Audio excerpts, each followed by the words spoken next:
to you. So you're very welcome, everyone, to the University of Warwick MSc in Diabetes Care webinar. This is a briefing about the programme, which will commence in May. And we're very looking forward to having, we've already just kicked off with our UK and Europe group there last week, very successful. We have over 300 students on this programme from around the world globally per annum, and it's growing all the time. And it's wonderful to see such a mixed, fantastic group of clinicians from around the world joining this programme. So for today, just to let you know, we have a number of staff on the webinar. And so if you have an unidentifiable alias on your Zoom, like iPad or iPhone or Samsung Galaxy, we will reach out to you to ask you your actual name so that we can correctly categorize you as an attendee on the webinar, and you'll get the correct post communications from the webinar. Just the running order for today is that we have Dermot Brannock, who is head of our academic affairs team, and he's going to be having a casual chat with one of our existing students who is a doctor in Qatar, Shafak, Dr. Shafak Shoaib, and we're delighted to have her here today. So she will just be giving you a very brief overview about her experiences on the programme to date. And then Dermot will give you a presentation on everything that you'll probably be asking in the chat, which will be the curriculum overview, which will be, I suppose, the amount of hours that you need to dedicate to the programme and your pricing structure, your fees, and the entry requirements. So he will cover that immediately after the discussion with Dr. Shafak. And then after that, you have a sample, brief presentation or sample what you'd expect in one of our tutorials from one of the programme leaders on the programme. Dr. Colin Kenny, who will be joining us shortly, and he'll give an overview of diabetes care globally and just chat to you, and then we'll open at the end for Q&A. So if you want to leave your question to the end, you're very welcome, but if you want to ask the question in the middle of the webinar, you're very welcome to do so with the chat button. So without further ado, I'm going to just hand you over to Dermot to talk to Shafak. Brilliant. Thanks a million, Rebecca. So my name is Dermot Brannock. I lead the academic function for the programme. So I liaise with all of the faculty and lots of the students as well. So we're joined tonight by Shafak, and I think it's, I'm going to give you a lot of detail on the programme, but it is always good to hear from someone who's actually doing it. And can give you the kind of real life perspective on what it's been like. Shafak, do you want to just introduce yourself briefly to the group that's here?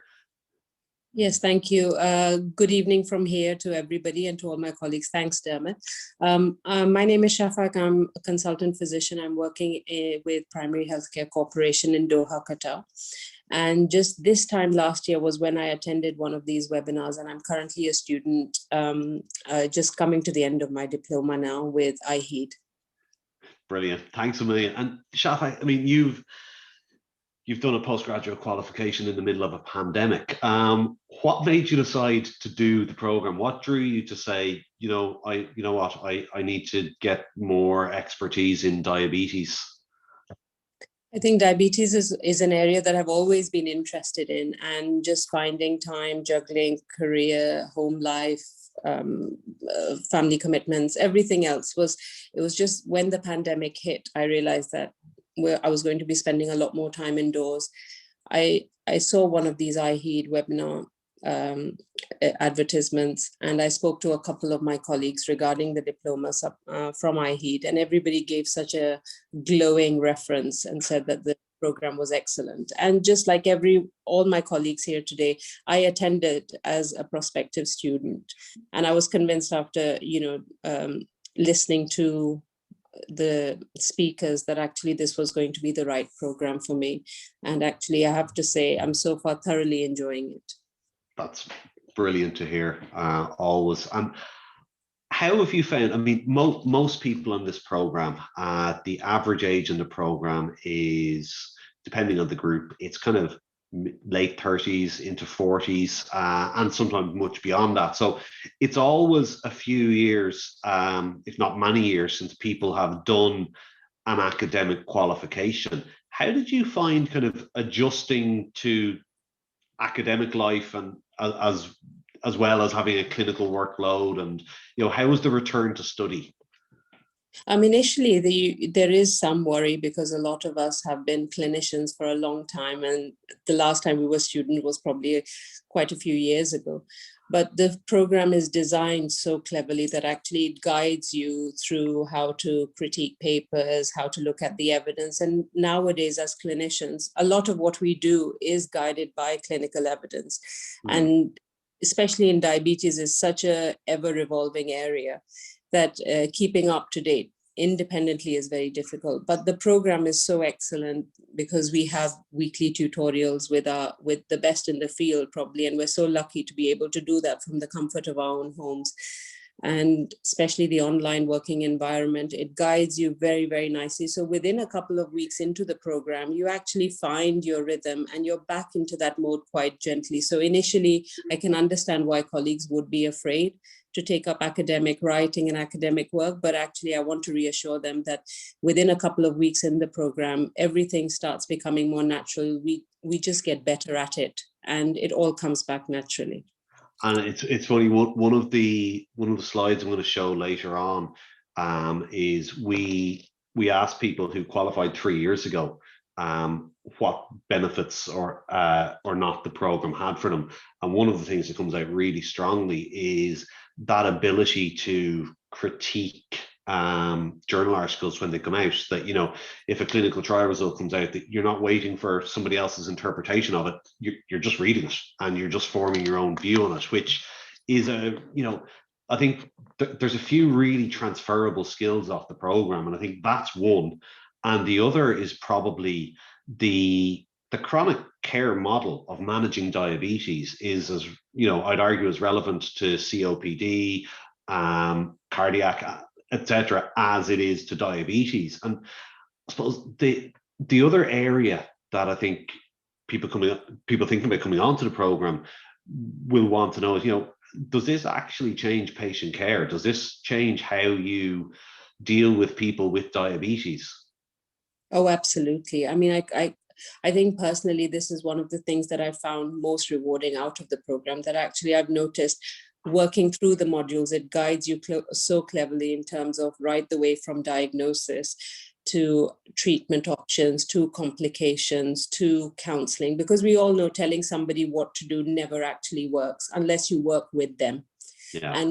And identifying what's available in our own communities and how to hone in that support for our patient and work together with them in terms of being equal partners in terms of managing the chronic disease is the only way, I think. And looking at how I manage my own patients, my satisfaction levels and my patient satisfaction levels have improved so much more because I'm able to have an open discussion with them. I'm much more confident in terms of knowing the new treatment options, what would be a better choice for them, and working together with them as equal partners. And as you say, I think chronic disease management is a big part of what we do in primary care.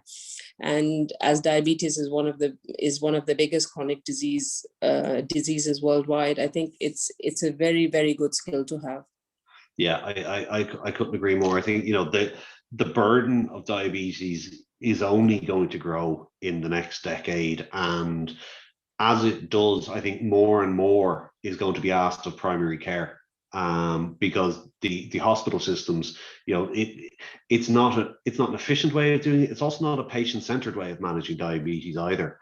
So look, I'm conscious you and I could chat about this all evening.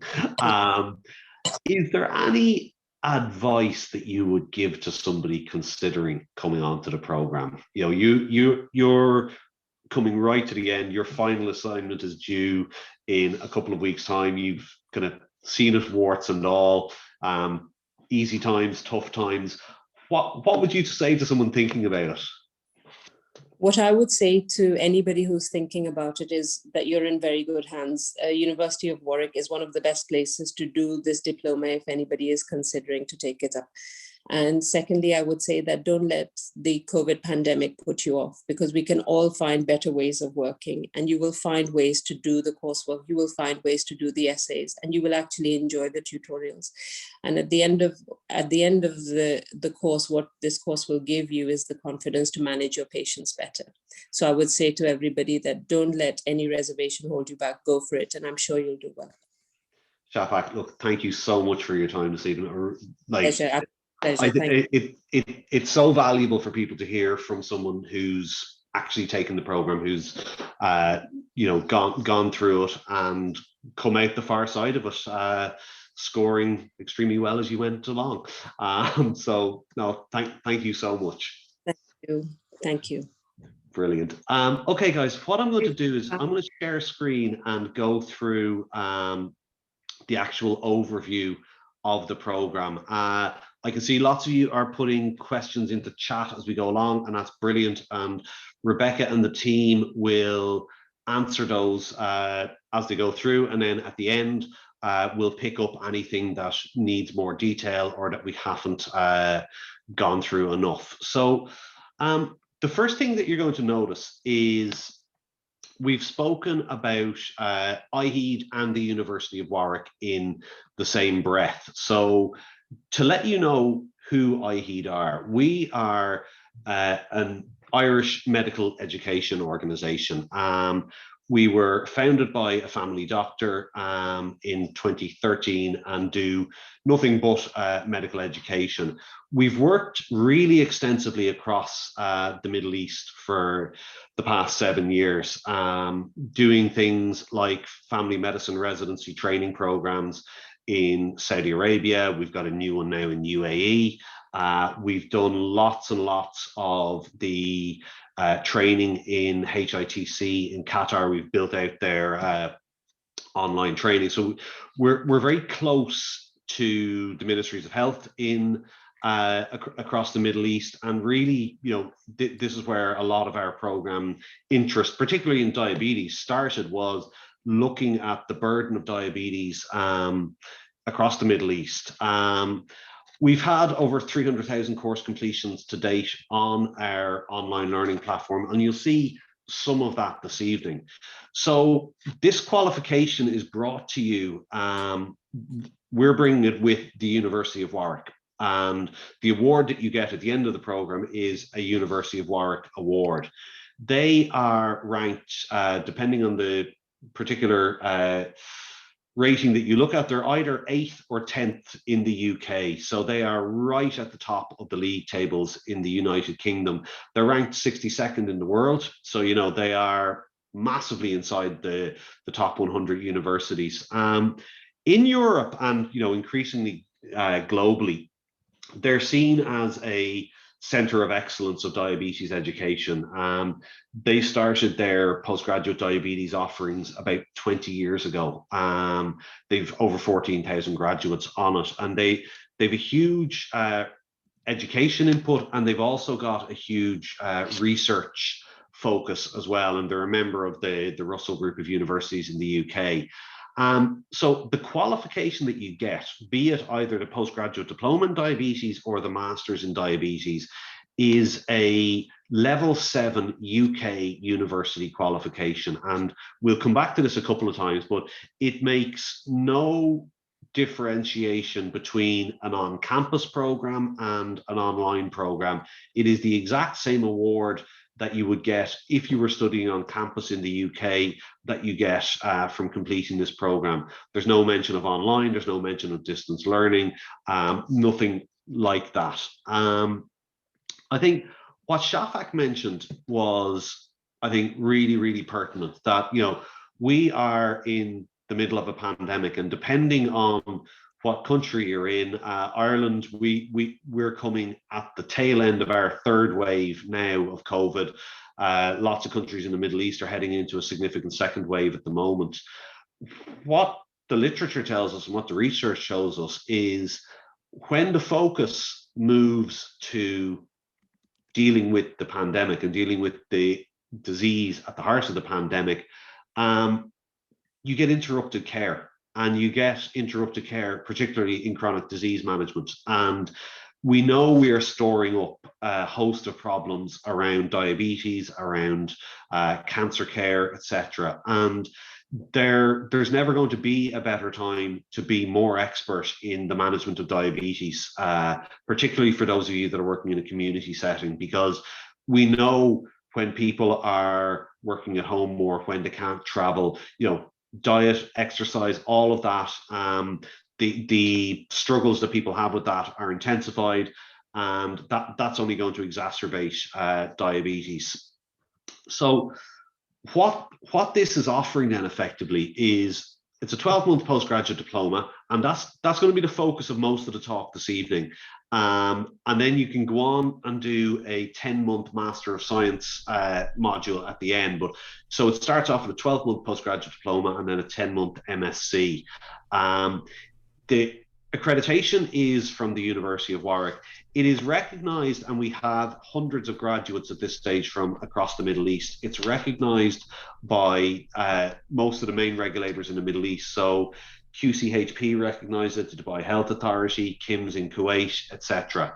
Shafak spoke about the faculty that she's had along the way, and I think it is designed and delivered by people that are absolutely at the top of the field in diabetes. And the platform, which I'll show you a piece of in a few minutes, it's also one of the most engaging, intuitive, interesting, visually appealing online learning platforms that you'll see. And we're exceptionally proud of the content that we'll deliver to you.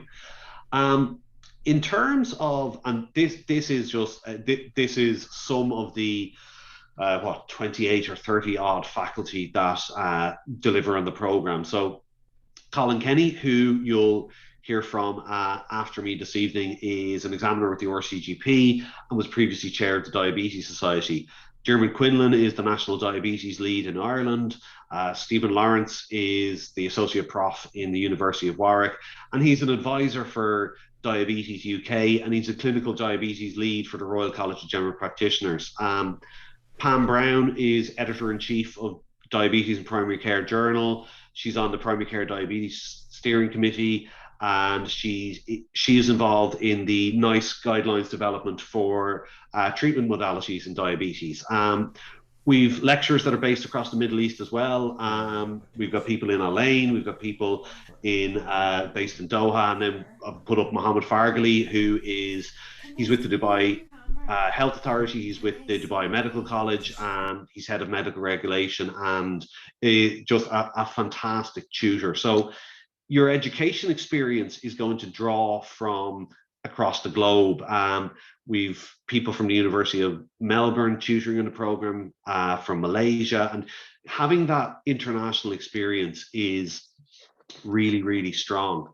So in terms of actually what the program covers, and again, I'll focus a little bit more on the postgraduate diploma modules than the master's program for a minute, but what we do is we very much follow the International Diabetes Federation guidelines on what should be covered in a diabetes curriculum. And then we map that to a patient journey in diabetes. So each of these blue boxes here represents a module on the program. And there are 6 modules for the postgraduate diploma and then 1 module for the master's element. So within each week, it's structured into 6 weeks of topics. So each of these represents a 6-week block that you study. We start off with core principles of diabetes. So epidemiology is really important in terms of understanding the data that tells us how prevalent our condition is, who is at risk, how can we find them. So we go through that, we go through screening, through diagnosis, prevention of diabetes, classification into the different types of diabetes, and very much looking at the evidence base that's underpinning all of what we're going to do throughout the program. And it's an incredibly practical, patient-centered program, but it's also based on the latest evidence. And we want you to be able to critique that evidence and to form a view on it. The second module on treatment, we've taken a view that irrespective of your scope of care or irrespective of your role in the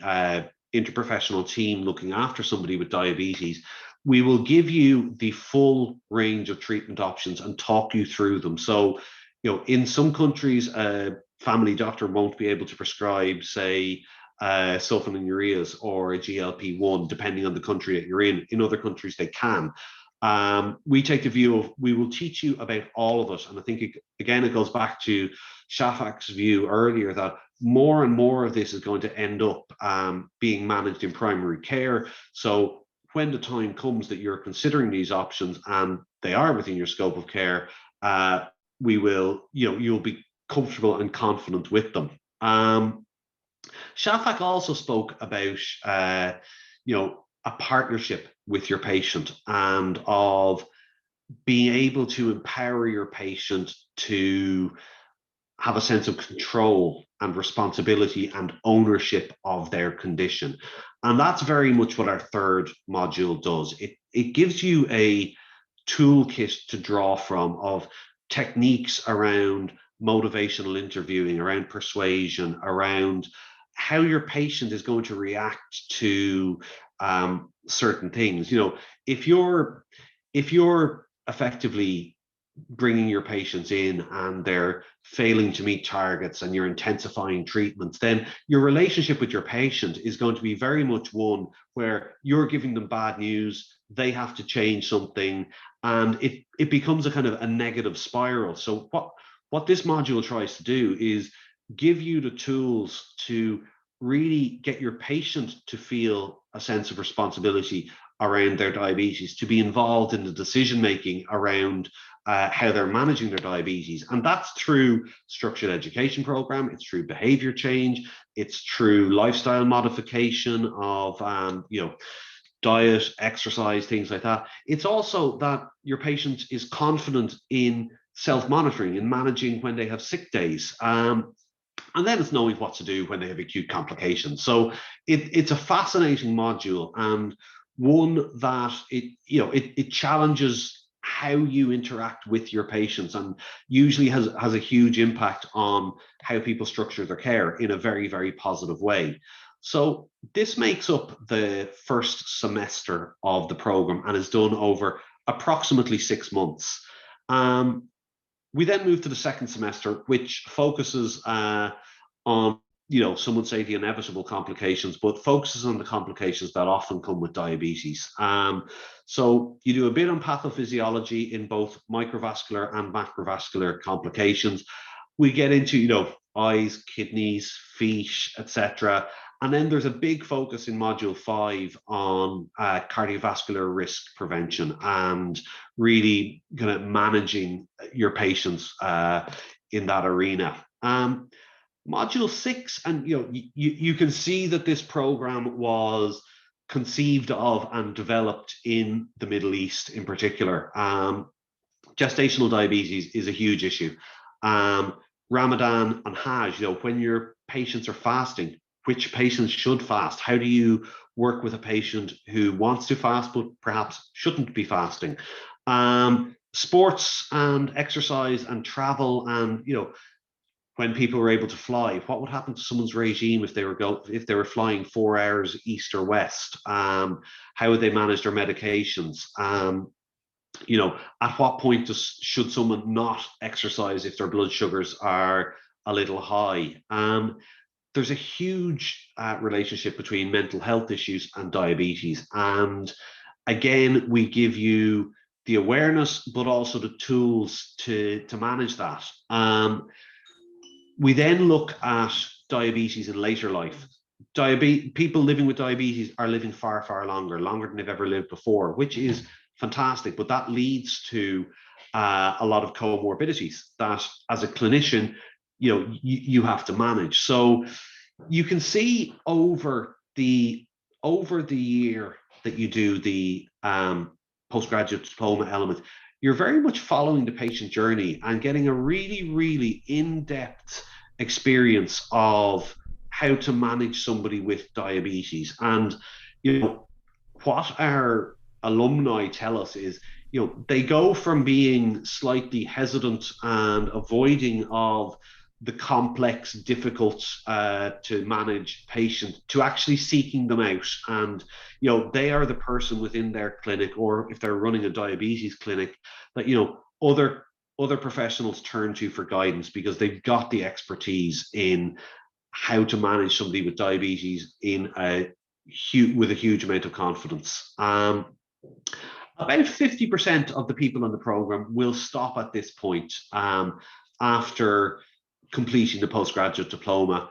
The other 50% then will go on to do the Masters in Diabetes. And that is based around a professional project that you do with a mentor and a supervisor. So it starts off with over an 8-week period with a taught module on research methods. And that's all about choosing the idea for your professional project, or reviewing the literature around it, figuring out what's the best methodology to answer that research question that you have, and then developing the proposal and going through ethics approval, and then data collection and analysis, and ultimately writing the paper. And I think what Warwick is extremely progressive in is what they ask you to do at the end of the MSc. So instead of a 15,000 word thesis that sits very lonely on a shelf, like my one behind me does, they ask you to do a 4,000 word journal article. And that journal article gives you something that is very tangible, very useful, and very, very relevant to the world of diabetes. And we will encourage you to get that published. Similarly, so that's 80% of your master's is that 4,000 word journal article. The other 20% is for a conference poster presentation.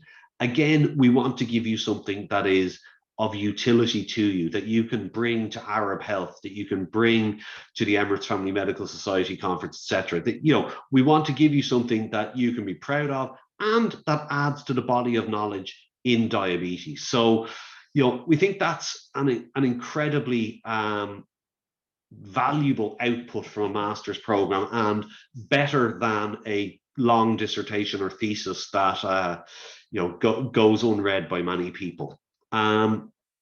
So in terms of actually how this works, so we start off, and as Rebecca said at the start, we are midway through the orientation week for the European group that has just started. And over the course of this week, we're giving them a lot of information on the program itself, on the assessment, on how to return to study, on academic writing, on our approach to diabetes care, and really making sure that everybody is very, very comfortable before they actually start module 1. We then move each week, and you'll have heard Shafak use the word rhythm. And I think it's a brilliant word to describe what ideally you will do. Is you'll find a rhythm of study that works for you. We start each week on a Sunday morning with a discussion post linked to a particular topic. So if we're in module 4 and we're looking at retinopathy, you'll get a short case scenario on an online discussion forum about a patient case with retinopathy. You then bring yourself through the online content related to that week's topic. So, and you can see the content is very visual, it's very interactive, it is case-based. It deals with the kind of the clinical theory and what a topic is about, and then it very, very quickly gets into case studies. It also has, it's peppered with video throughout from world experts. On retinopathy, we have David Matthews from Oxford, who is a world expert in retinopathy. We've gone and hand selected the very, very best people in the world to contribute to the program and to teach on it. So you bring yourself through this online content at any point that you want during that week. And then towards the end of the week, we come together for an online tutorial. So we've got the discussion forum at the start. You go through the content in your own time, and then we have the tutorial at the end. And the assessment then it's continuous assessment. We have an essay at the end of each of the modules, and then we have an exam twice during the diploma. So every 6 months you sit an exam. And this is the piece that lots of people can be nervous or apprehensive about. And I will show you some of the exam statistics later, but it's very much not something to be afraid of. The quality of people we get onto the program is very, very high. They have a really strong education experience, and we have really good pass rates because of that. So in terms of actually, that's how it works, but what does this actually feel like for you to undertake? So the first thing is, there are currently about 300 people on this program all around the world. You'll get to know your group of 20 participants really well. And it's an incredibly valuable experience to be mixed with participants from different countries. And, there are different referral pathways, scopes of practice, standards of care in every country. And being able to get the perspective of colleagues from other countries and debate how diabetes is managed in your setting and their setting is a really valuable learning experience. And, you will form a very close bond with your group.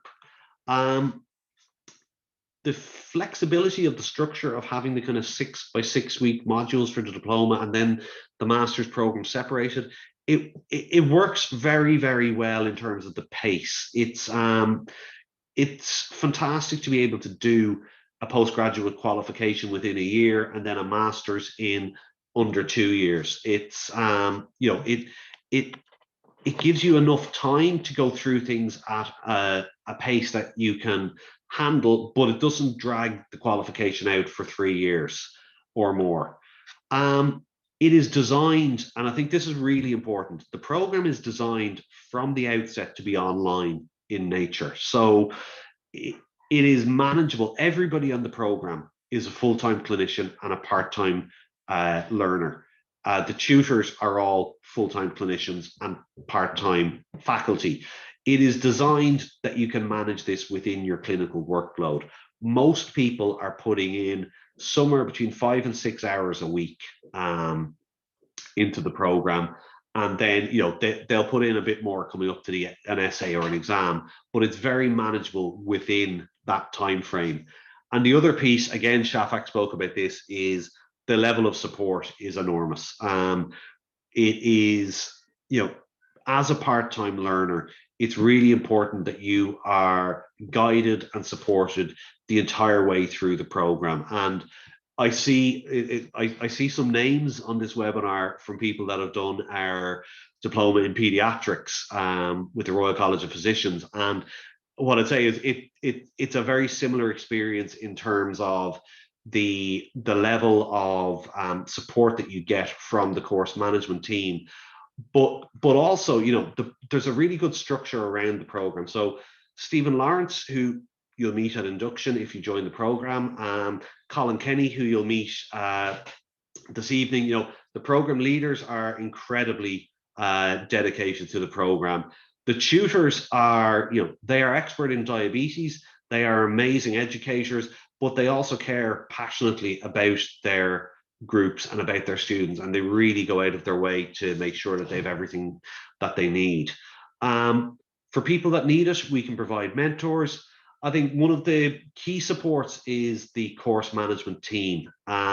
So there's a course management team in place that, again, you'll get to know very well. They make sure that everybody knows what they need to be doing and when. They guide everyone along, including myself and the faculty, and just make sure that everything happens as it needs to. There is a technical support team. They're never used. The content is easy to access. The technology just works and works well. And some people are, again, slightly apprehensive about the learning online because of technology. We have people in their 70s on the program learning. Some of our faculty are approaching that as well, one or two of them. The technology is not something to be concerned of. I suppose we've given you an idea of students, what the experience is like talking to Shafak, but I suppose to put some numbers on it, over the last couple of years, there's been 450 people on this program. The majority of those are from Middle East countries. So, you know, we've over 50 people from Qatar on it. We have easily the same in UAE. I think we are approaching the 100 mark in Kuwait. We've lots from Saudi. So, you know, this program started in the Middle East, and there's been huge take up from people in the Middle East. 88% student engagement is really important.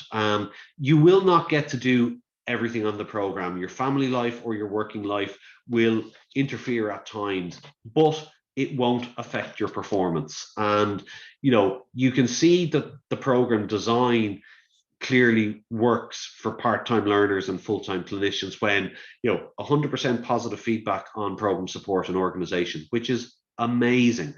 The first-time pass rate is 92%. So the vast majority of people that come on this program, they come on and they succeed really well. It's what I said earlier.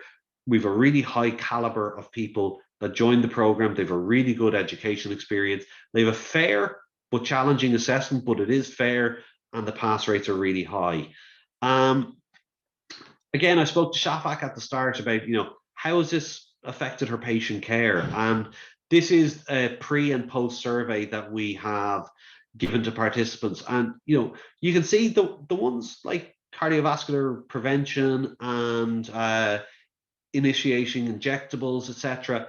They go right up. People are really confident in doing that. And what we're measuring here is the degree of confidence that people have in managing these. You can see some of the other ones, like helping someone to overcome obesity, less straightforward. Emotional distress, a little less straightforward again. But the jump in confidence levels is absolutely huge. And similarly then, the alumni feedback.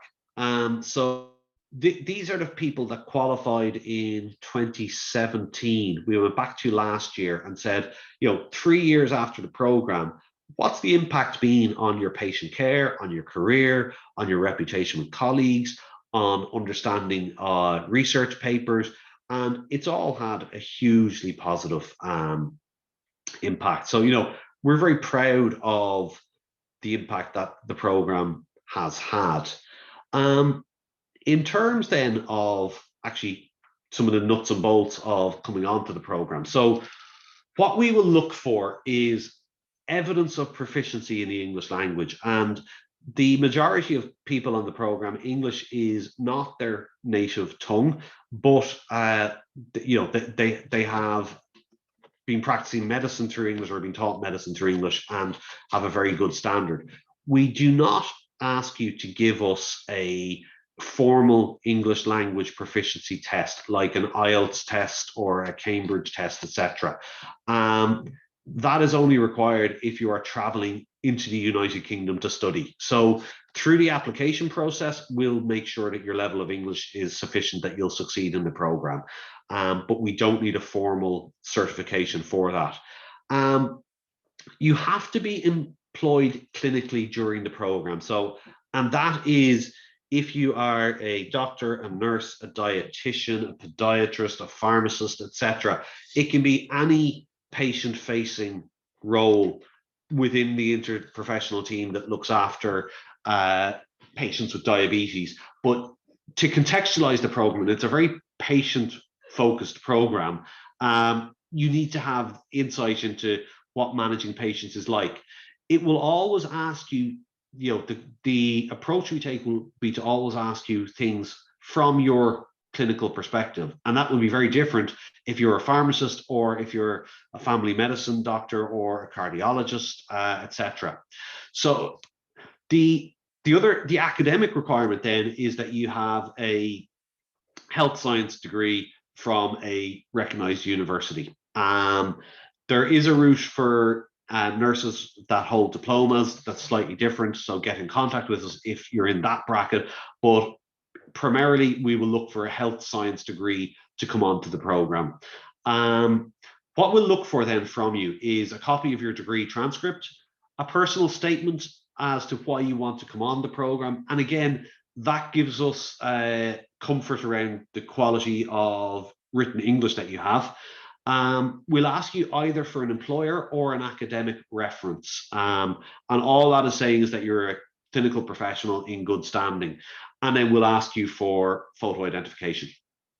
What I would say, it's an online program, but we operate on ratios of tutors to participants. The group that started this week in Europe was oversubscribed.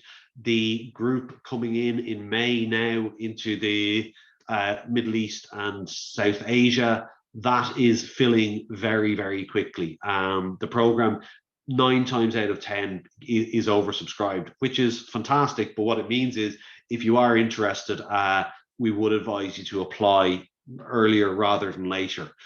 One of the other areas then that people will be very keen to look at is fees.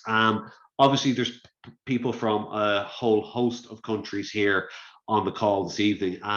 We will always bill you in euro. So the program fee will always be shown in euro. What I've done for tonight, for the purpose of illustration, is shown it in Saudi riyals, Qatari riyals, and UAE in dirhams. It is €7,500, which and this is for the postgraduate diploma, which is about 50% of what the University of Warwick would normally charge. And again, it's a top 10 UK university with a qualification that's got an incredible level of support. There is an early registration discount, and it's quite substantial, of €700 or about 3,000 riyal or dirham, which brings, you can see the cost there, brings it down to €6,800. If you want to secure a place on the program, you pay €1,000 deposit to secure your place on the program, and then that comes off the fee. You can pay the fees, and again, it's about half and half. About half the participants of the program pay the fees by semester, and the other half pay in monthly installments of 10 payments, which spreads it across the year. For those of you that could go on then to the MSc, that's €4,500 or just under 20,000 rial or dirham. So the fees are, the fees are, we think, fair in relation to the quality of the qualification, the standing that the qualification has in the Middle East, and the level of instruction and support and guidance that's given to you. So I'll wrap up shortly, but I suppose to summarize, it's a 12-month postgraduate diploma followed by a 10-month Master of Science qualification. And that is from a top 10 UK university, with absolutely no differentiation between this qualification and one that you would take on campus in the UK. Local recognition and endorsement is there.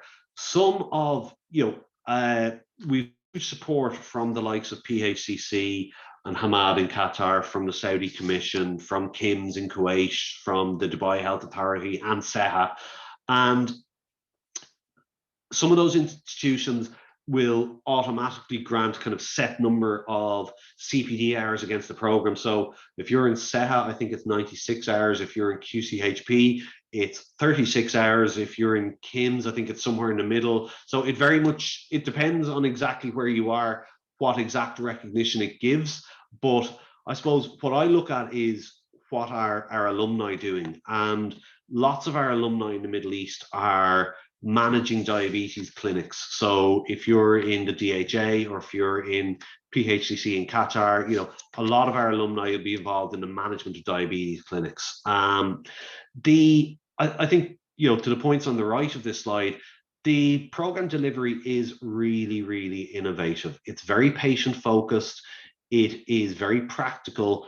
And, the outputs, you've seen some of the feedback, it is hugely, hugely enhancing of your career.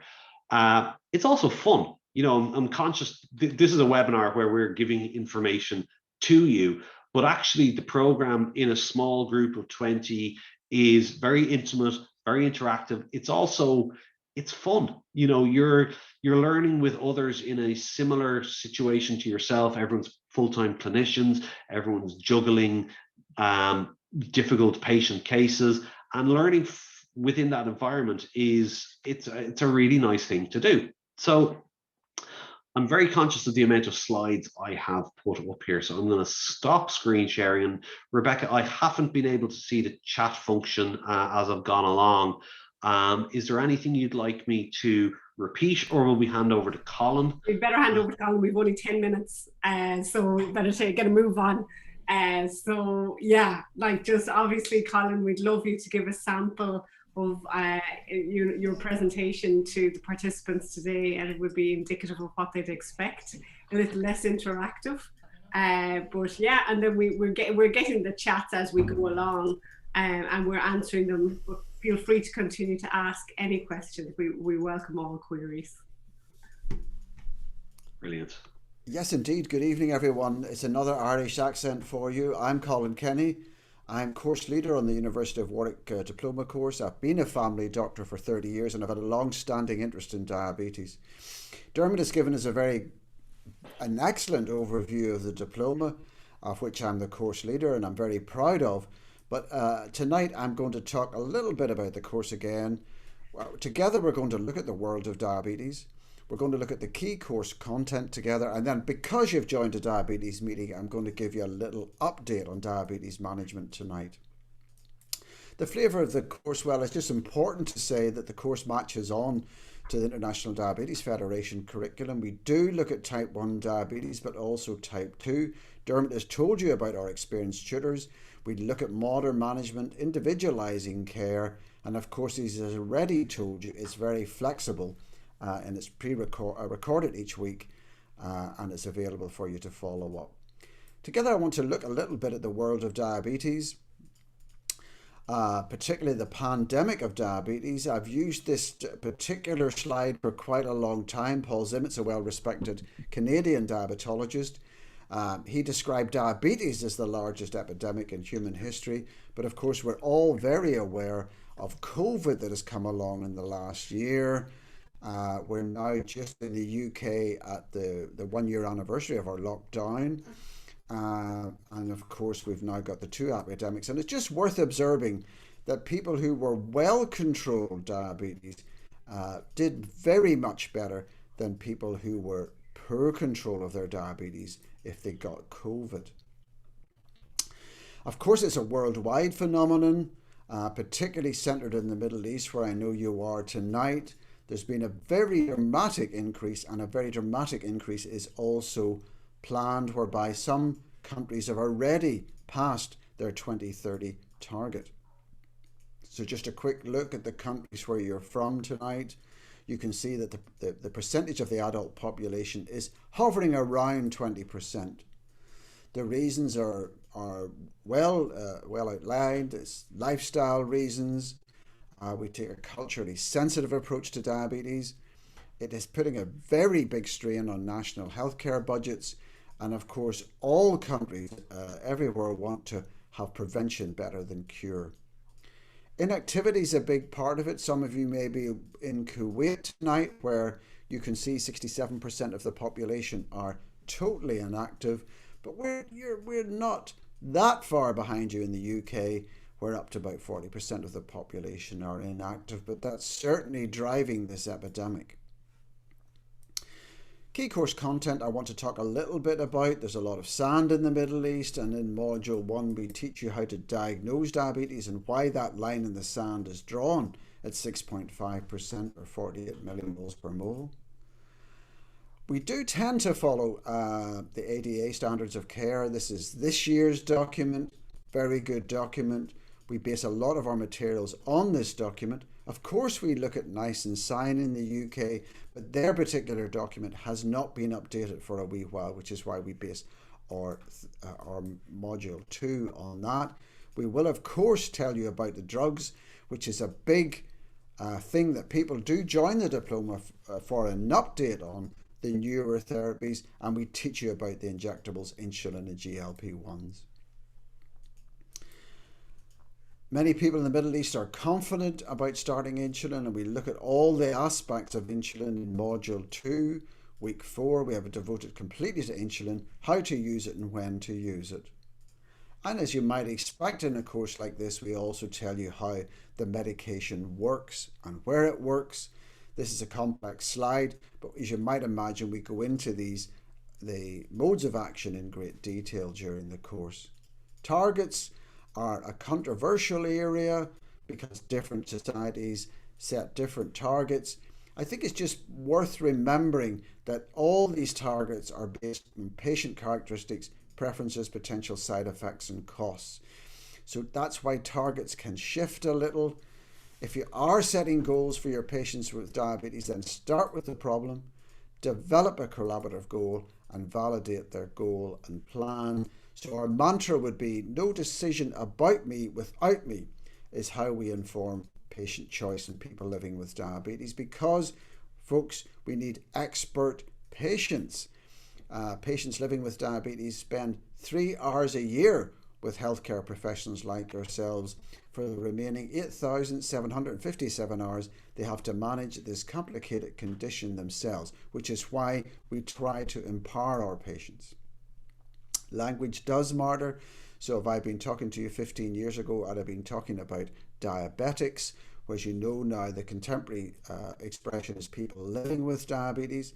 It's important to be non-judgmental and to be stigma-free when we talk to people and empower them where possible. Of course, as you might imagine, in a course like this, we teach you about emergencies. Everybody who's done A&E knows about hypo and hyperglycemia.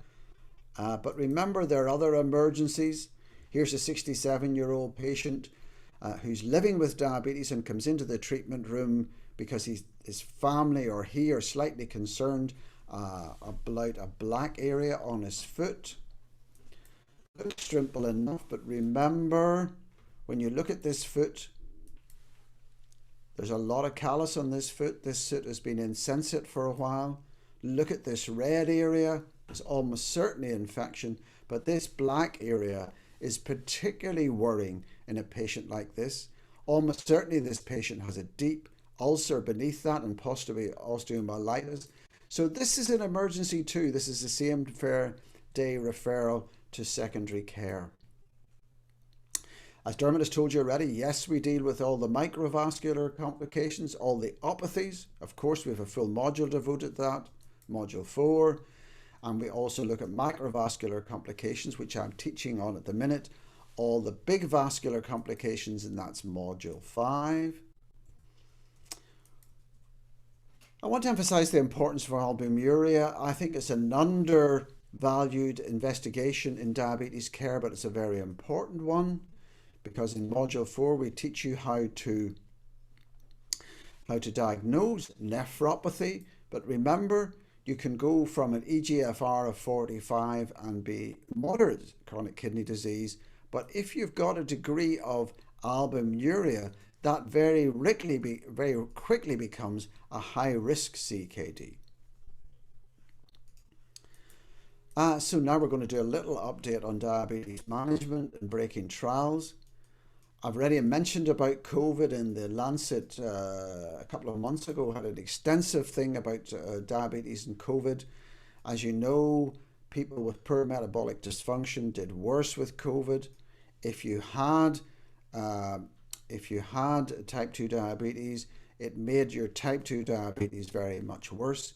And then it has emerged now that there's a two-way relationship. In other words, COVID can affect diabetes and it can precipitate type 1. So in other words, this is this bidirectional relationship. COVID can bring diabetes on, and if you have diabetes, it can get much worse.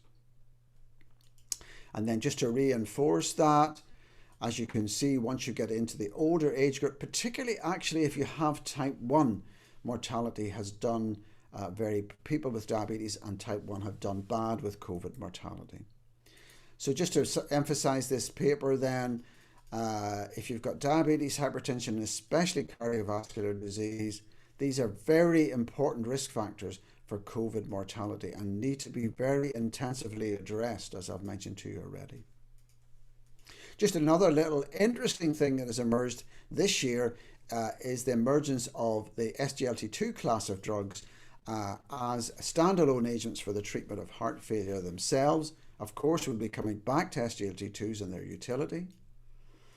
Another interesting study emerging is the DIRECT study, which has shown that if you manage to lose greater than 10 kilograms in weight, you have the opportunity to put your diabetes into remission. And this has excited a lot of clinicians, and we'll be very interested to see if this appears in the NICE guidance emerging. What has led to this, I'm sure none of you read the Daily Mail, but it's led to this soups and shake diet can reverse diabetes, and that's really quite interesting. This is a timeline of essentially my working life, and as you can see, a lot of diabetes has really accelerated in the last decade with lots of consensus reports, lots of trials. Here's just a flavour of some of the trials that are reporting.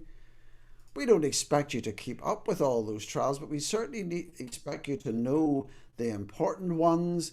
And as you can see from this forest plot, there are some of these trials have shown very spectacular results in terms of cardiovascular, both safety and very positive cardiovascular outcomes. And of course, we take you through all this in the course. In turn, this has led to guidance changes. This is the 2019 update to the 2018 ADA and ESD guidance. Very important guidance for ourselves, and we teach off this guidance. But if you come to the latest ADA guidance, you can see that it's broken down into various categories, risk categories, particularly if you've got atherosclerotic cardiovascular disease or heart failure or CKD, then you can see certain agents are targeted in those situations. Now, that's a very quick summary, but this is a very important algorithm. It helps you understand where you go with both the newer agents and existing agents. So that was a very quick whiz through the world of diabetes. So why would you consider the University of Warwick diploma? Well, the challenge for you is to keep up to date. If you're delivering any form of diabetes care, you do have that responsibility to keep up to date. I'm suggesting to you, as Dermot has done already, that the iheed University of Warwick offers a very comprehensive way to do it. Our materials are all relevant and up to date. We work with you to develop your knowledge and skills, and we support you with technology, learning, and motivation from the rest of your colleagues on the course.